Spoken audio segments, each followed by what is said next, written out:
大家好，今仔日要甲大家介绍的俗语是：食饱食三层，看戏看烂摊。这句俗语本身是倒句的，起先来讲烂摊这个词，伊毋是读做乱弹哦。烂摊是咱传统音乐所讲的八卦。古早环境无像即阵遐好，永阵若要食三层肉，迄都爱留啊有一地啊，才食会起。啊，看戏嘛是有钱人的消遣。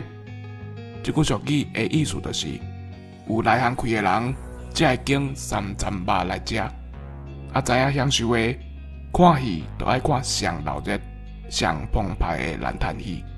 这是顶沿的老赖的智慧。